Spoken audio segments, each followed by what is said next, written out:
sistem pemilihan langsung itu harusnya sih berdampak baik. Kalau berbicara soal money politik itu, kita sih udah risih ya soal money politik itu. Soalnya segala sesuatu itu ya sistemnya dibeli gitu. Rakyat dikasih duit, nggak tahu itu duitnya dari mana, tapi dari tim-tim kandidat itu buat milih kandidat yang oknum yang membeli itu mana enggak?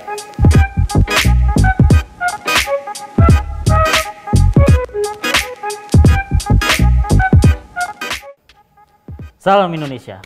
Sah-sah saja orang mengaku dirinya Pancasilais, tetapi jika tidak mendukung kaji ulang perubahan UUD 1945 yang diamandemen, mereka adalah munafik. bisa begitu juga. Nggak kena. Kita mah nggak munafik ya, kita mah Iya. mau kaji ulang. Oh, dukung kaji ulang. Dukung lah. Gimana tuh gimana? Oh, ini salah satu faktornya berkaitan erat banget sih sama apa yang kemarin ya, Iya. yang kemarin Lisa curhatin ke aku. Jadi Apa? di daerahnya dia ngerasain satu fenomena, yaitu money politik, bukan money lagi, money politik. Coba deh, kamu sharing deh, Lisa. Gimana sih? Jadi kalau berbicara soal money politik itu, kita sih udah risih ya soal money politik itu. Soalnya segala sesuatu itu ya sistemnya dibeli gitu. Jadi dikasih uang gitu. Wah sama nih, sama daerah saya juga ini. Sama kalau cara pemilihannya seperti begini. Ada kadang rakyat dikasih duit, nggak tahu itu duitnya dari mana, tapi dari tim-tim kandidat itu buat milih kandidat yang nyalon itu. Nah itu daerah saya seperti dia juga. Itu warga di situ jadi kayak komoditi ya. Udah kayak komoditi diperjualbelikan gitu. Let's say ini oknum yang membeli itu menang nggak? Menang lah. Menang. Emang. Oke, let's say dia menang. Tapi janji-janjinya atau apakah pemerintahannya memang berdampak buat masyarakat nih? Yang saya rasakan sih enggak ya. Soal pembangunan itu enggak ada sebenarnya. Pembangunan apa nih misalnya? Cuma minyak jalan atau sebelum dia naik itu dia punya kampanye soal apa gitu, mau buat gedung atau apa gitu, tapi pas naik nggak ada pembangunan. Nggak ada gedung, Iya. gedungnya nggak nongol. Betul. Iya, pas terpilih malah nggak ada sama sekali. Di daerah saya juga seperti itu. Pada posisinya begitu. Mereka pada saat diberikan kesempatan kampanye, wah, janjinya pendidikan diprioritaskan, kemudian kesejahteraan rakyat. Tapi pada faktanya setelah jadi, ya tadi yang disampaikan itu tidak diberikan kepada rakyat, tidak diberikan kepada generasi muda. Nah itu contoh saya pribadi sendiri aja tidak mendapatkan apa yang dijanjikan. Apa tuh pendidikan tadi? Kayak pendidikan, kuliah diberikan biaya oleh daerah. Nah sampai sekarang tidak diberikan. Nah, terus Begitu. bagaimana ini? Yang setelah diamandemen yang menyatakan bahwa sistem pemilihan langsung itu harusnya sih berdampak baik ya. Tapi itu nyatanya tadi disampaikan nggak ada pembangunan sama sekali.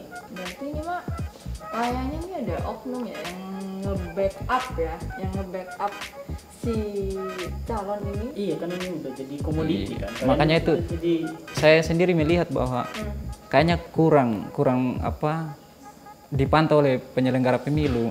Makanya sering terjadi. Lebih saya sih sekedar memberi solusi. Negara harus menugaskan penyelenggara pemilu itu yang lebih serius, sebab di daerah saya jauh dari jangkauan pantauan pusat, bahkan media, betul itu, bahkan media, sehingga kurang ke ekspor. Nah yang saya lihat setelah saya hadir di Jakarta, saya kuliah, saya kok bisa begini ya, berarti negara harus bertanggung jawab persoalan yang terjadi di daerah saya, persoalan pemilu yang disebut dengan politik uang. Harus lebih diperhatikan ya. Tapi kadang-kadang sih ya gitu soal uangnya pasti. Kalau mau bicara, tapi kalau udah di itu ya pasti. pemilihan langsung ini tidak memberikan dampak yang lebih baik lagi dong berarti untuk negara. Kalau ternyata pelaksanaannya juga seperti ini. Pemilihan langsung ini kan sebelum pemilihan kan pasti ada, sering dengar kan yang namanya polling seperti itu. Ada di daerah saya itu ada jenis survei.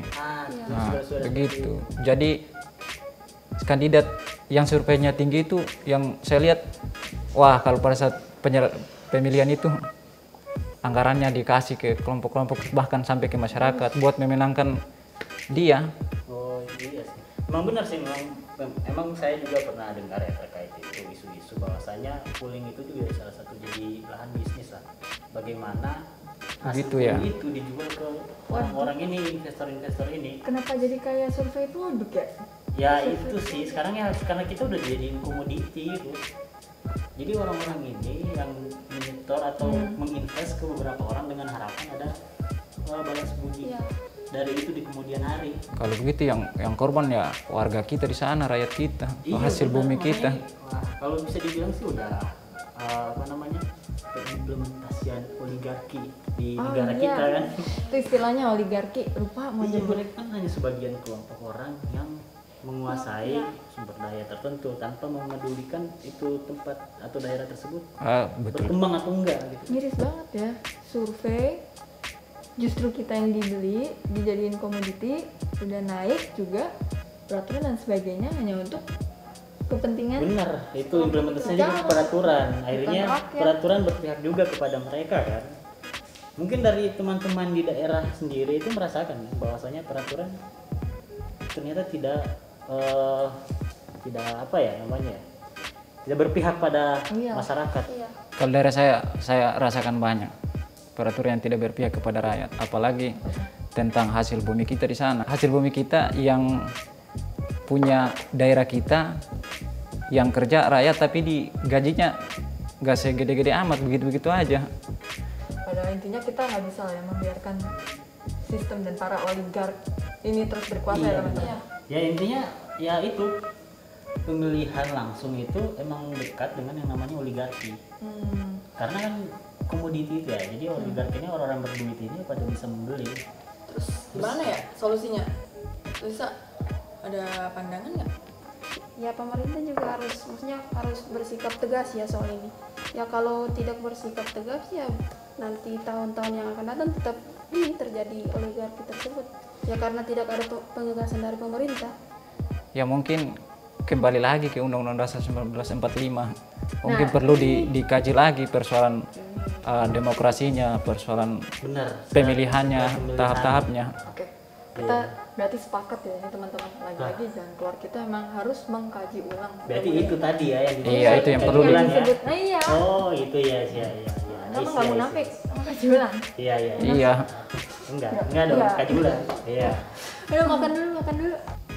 Ya teman-teman. Jadi kita sepakat ya, jalan keluar kita adalah kaji ulang. Kita harus meruntuhkan sistem oligarki ini supaya rakyat kita, seluruh rakyat Indonesia kita sejahtera, nggak cuma segelintir orang aja, ya kan? Iya, sepakat itu. Sepakat. Berarti kita memang benar-benar memerlukan ya sesegera mungkin kaji ulang ini ya teman-teman ya. Iya, segera mungkin. Betul.